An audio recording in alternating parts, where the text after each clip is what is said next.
Okay, in this video we're going to talk about how to secure your online accounts using something called two-factor authentication. Many of you may think you already know about that, but there's more to it, and we're going to cover that in this video, so stay tuned.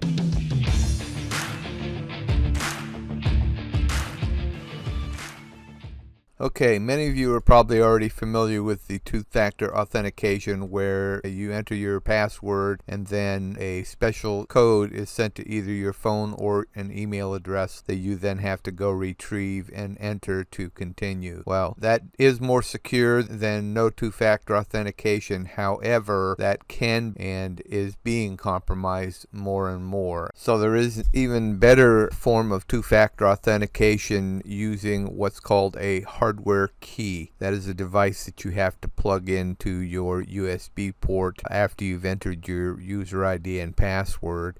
And without that physical device plugged in, even if they've managed to compromise your user ID and password through a successful phishing attempt, they still are not going to be able to get into your account because they would need not only the password but also the hardware key itself. And that's something that you keep on you at all times.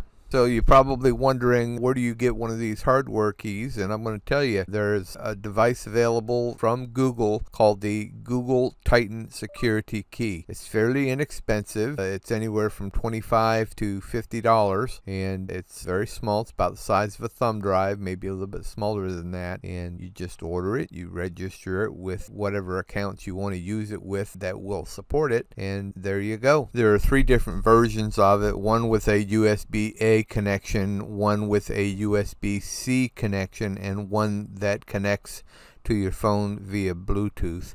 And so you can obtain any of these 3. If you primarily use your phone, then you can either use the Bluetooth version of it, or you can get the one that is USB-C and connect into any phone that has a USB-C port on it. The USB-A version is for use with your desktop or laptop computer. Oh, and if you order the Bluetooth version of it, it has a USB-A connection, so you can use it paired to your phone or plug it into your laptop computer. So to order one, go to store.google.com. I hope you found this helpful, and thanks for watching.